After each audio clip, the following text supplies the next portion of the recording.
इसको हमने महंगा करना है ड्रेस, और फिर ईद में हमने न्यू कलेक्शन लॉन्च करवानी है। ये कलेक्शन फिर चली जाएगी सेल में, क्योंकि बकरा ईद आने में अब रह गए हैं सिर्फ 2 महीने। जिस तरह ये झाड़ू डिस्टर्ब होगी, ये इसमें इलास्टिक होती है ना। अस्सलाम वालेकुम and welcome back to my सुंदर सा व्लॉग।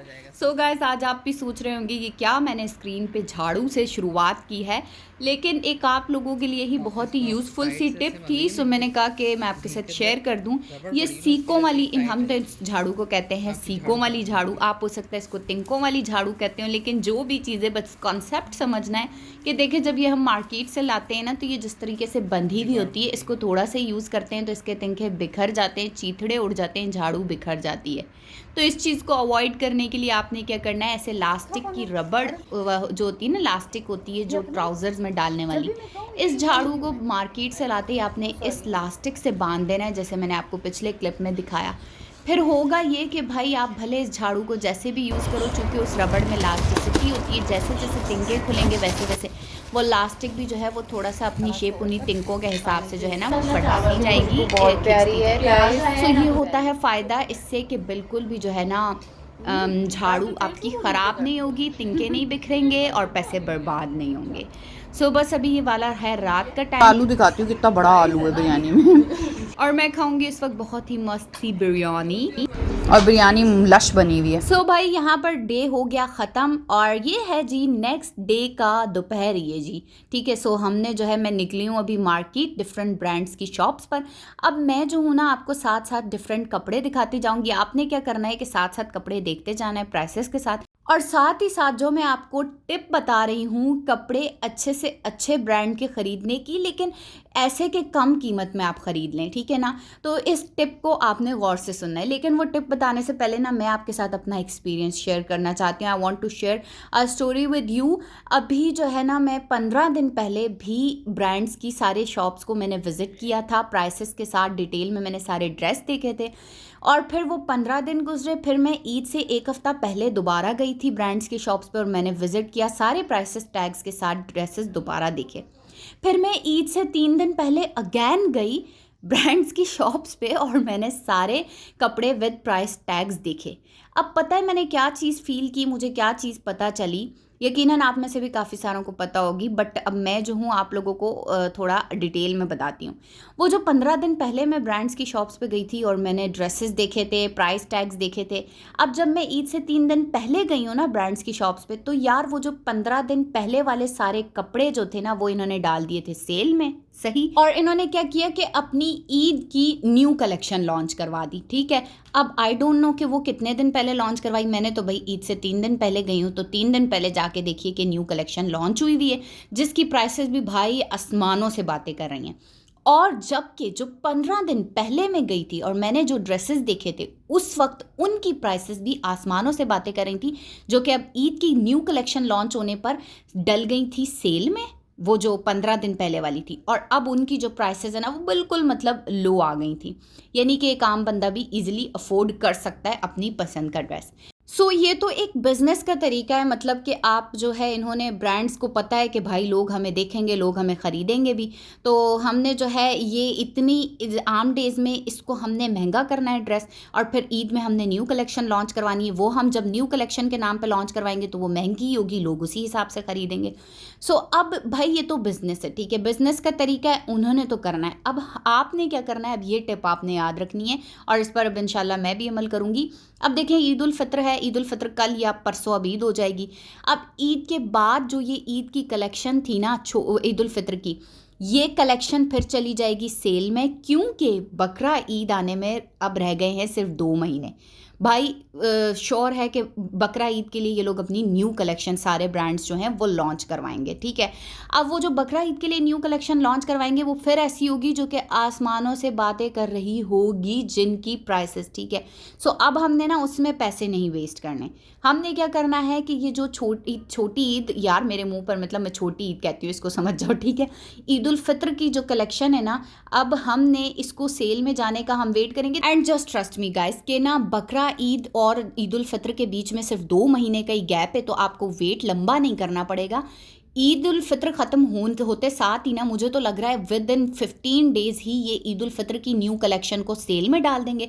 और कुछ दिन में मतलब आहिस्ता आहिस्ता बकरा ईद से कुछ 10 दिन पहले ये लोग बकरा ईद के लिए न्यू कलेक्शन लॉन्च करवा देंगे। ठीक है, सो अब फिर आपने क्या करना है, वो जैसे ईद उल फित्र की न्यू कलेक्शन जाएगी सेल में, तो आपने अपनी मर्ज़ी से खूबसूरत खूबसूरत ड्रेसेस जो है ना वो अच्छी इकॉनमिक प्राइस में अपनी जेब के हिसाब से जो है ना वो आप आराम से ख़रीद सकते हो। अब आप मुझे खुद ही बताओ कि भला जो बकरा ईद में न्यू कलेक्शन लॉन्च होगी उससे 2 महीने पहले जो ईद उल फित्र की कलेक्शन लॉन्च होगी उसमें क्या स्टाइल्स में डिफरेंस आ जाएगा यार। मतलब हम जो ज़्यादातर हम मिडिल क्लास हैं, हम इस चीज़ का नहीं रखते कि भाई हमें तो बिल्कुल ही न्यू लॉन्च ड्रेस ही पहनना है, चाहे वो 20,000 का ही क्यों ना कैजुअल सा ड्रेस हो। हम इस तरह का नहीं करते। मतलब हमें एक अच्छे प्राइस में और अच्छे से ड्रेस चाहिए होते हैं, फिर वो एम्ब्रॉयडर्ड हो इस तरह के या फिर वो कैजुअल्स हो इस तरह के।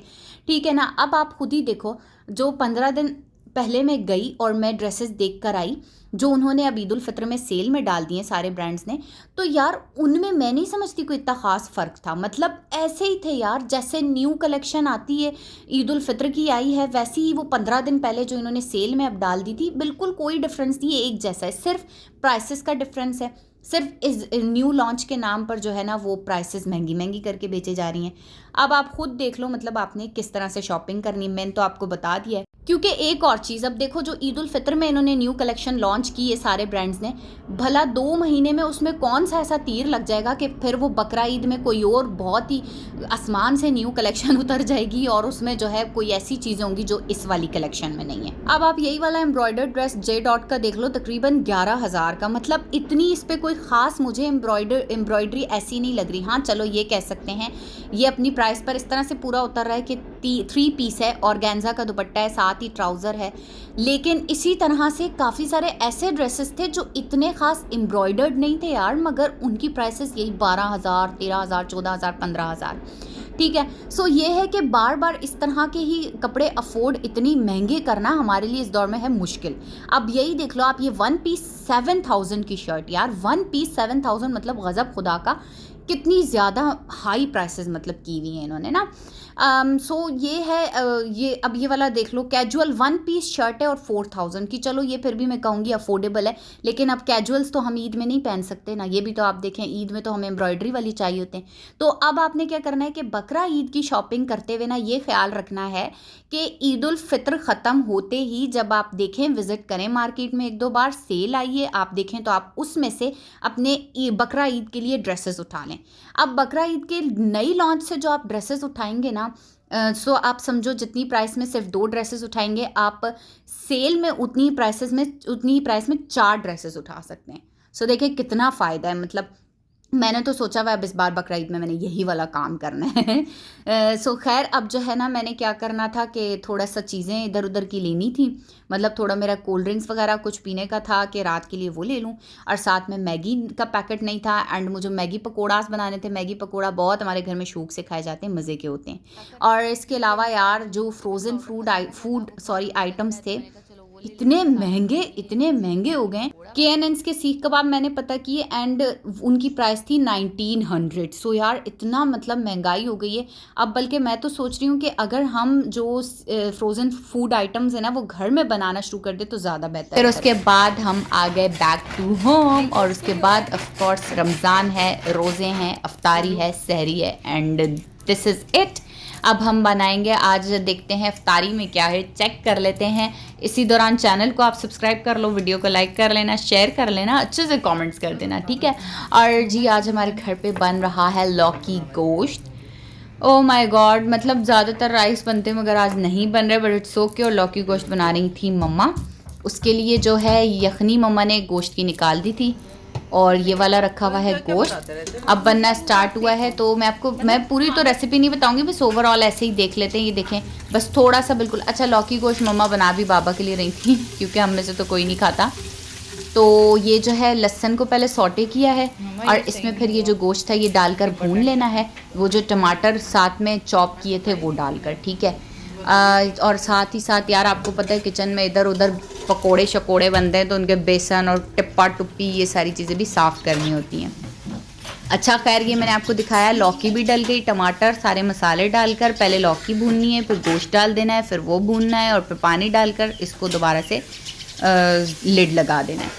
अच्छा मेरा काम आज इतना ख़ास नहीं था क्योंकि मेरा काम ना ज़्यादातर मेरे घर में वही होता है जैसे कि कोई अच्छी सी फैंसी सी डिश बनानी हो, लेकिन आज कोई चीज़ नहीं बनानी थी। आज इफ्तारी में ना समोसे कचौरियाँ वगैरह वो बाहर से मंगवा ली थी हमने, तो जो है ना मतलब नहीं बनाया कुछ, इस वजह से फिर मैंने जो है किचन आज बहुत ज़्यादा, आज मम्मा की तबीयत थोड़ी सेट नहीं थी तो फिर जो किचन सुबह हेल्पर बर्तन धो के गई थी ना वो वैसे के वैसे ही रखे हुए थे उसमें बास्केट में।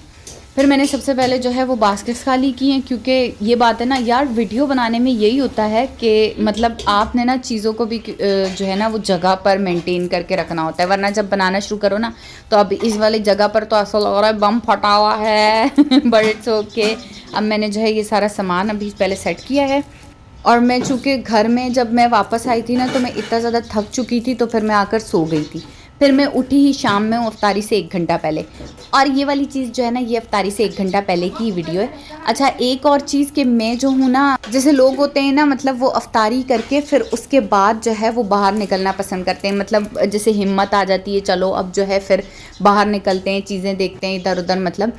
लेकिन मेरा ये होता है और इवन मम्मा का भी कि रोज़े में ही ना मतलब अगर जो इस तरह का बाहर निकलने वाला काम है ना समझो वो वाला निपटा कर फिर उसके बाद घर आओ, फिर रोज़े के बाद मतलब ऐसी मेरी तो हालत होती है टुन, बिल्कुल टुन, कोई मेरी हिम्मत ही नहीं होती, मतलब चाहे जितना भी मैं कोशिश कर लूँ रोज़े के बाद बस ऐसा होता है कि नमाज़ पढ़ी और उसके बाद बिस्तर।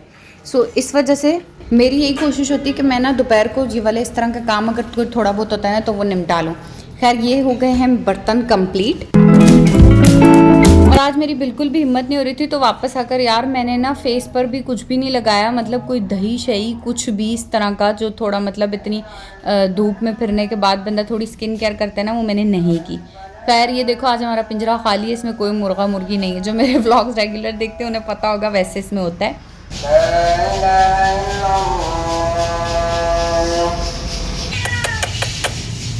आजा आजा आजा आजा आजा आजा आजा आजा आजा देखा ही कितने आराम से मेरे बुलाने पे आ गई। और अब जो है मैंने असर की नमाज़ के लिए वज़ू करना है क्योंकि अब मेरा सिर्फ यही काम रह गया कि मैं ना नमाज़ पढ़ लूँ।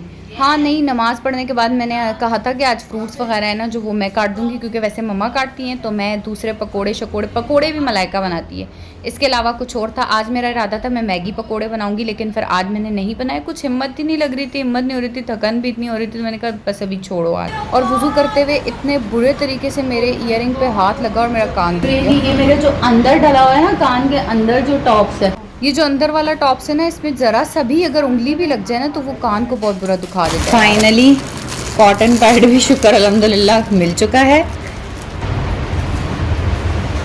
अच्छा आप में से अगर किसी को फेस पर ज़्यादातर एक्नी का प्रॉब्लम हो ना तो आप ये वाली चीज़ करके देखना कि जो रेगुलर टॉवल्स होते हैं ना जैसे वो हैंग हुए में, वो अपना फेस ना उससे ड्राई करना छोड़ दो, मतलब आप टिश्यू पेपर या फिर कॉटन पैड अपने लिए इस तरह से अलग से रख लो और बस उसी से फेस वॉश के बाद ना उसी से ड्राई किया करो फेस, क्योंकि ये जो टॉवल होता है ना इससे हम जैसे सारे घर वाले यूज़ करते हैं, कोई हाथ साफ़ कर रहा है, कोई इससे बॉडी साफ़ कर रहा है, कोई क्या कर रहा है कोई, तो उससे ना क्या होता है कि सारे बैक्टीरिया जो हैं वो लगते हैं टॉवल पर और फिर वो टॉवल जब आप अपने फेस पर यूज़ करते हो वो बैक्टीरिया ट्रांसफ़र हो जाते हैं आपके फेस पर और फिर जो है वही पोर्स क्लॉग होना और फिर एक्नी होना, ये वाला प्रॉब्लम ज़्यादा हो जाता है।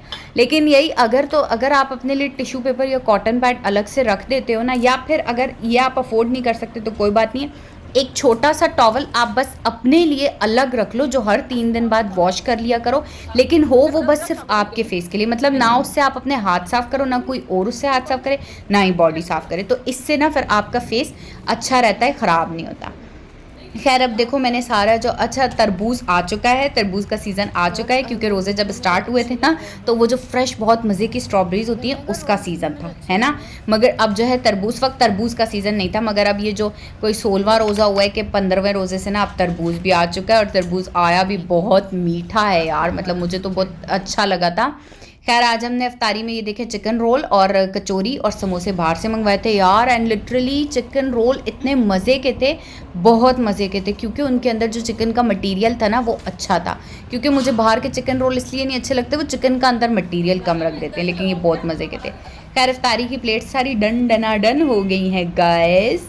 और आज हमारी जूस में फ्रेश जूस नहीं था, आज हमारी बनी थी मीठी लस्सी। एंड आई लव मीठी लस्सी। और आज मेरा दिल स्ट्रॉबेरी शेक का ही कर रहा था, लेकिन फिर स्ट्रॉबेरी शेक नहीं बनवाया क्योंकि मम्मा ने कहा आज मीठी लस्सी, आज थोड़ा सा मम्मा ने कहा चेंज कर लेते हैं, इतने दिनों से वैसे भी यही पी रहे थे। तो भाई बस अब इफ्तारी करते हैं जल्दी से। और यही था आज की मेरी रूटीन, यही था आज का व्लॉग। होप सो आपको पसंद आया होगा। मैं तो इफ्तारी में सबसे पहले पीती हूँ जूस या शरबत। सो भाई यहाँ पर व्लॉग का एंड करते हैं। चैनल को सब्सक्राइब कर लेना, दुआओं में याद रखना। अल्लाह हाफिज़।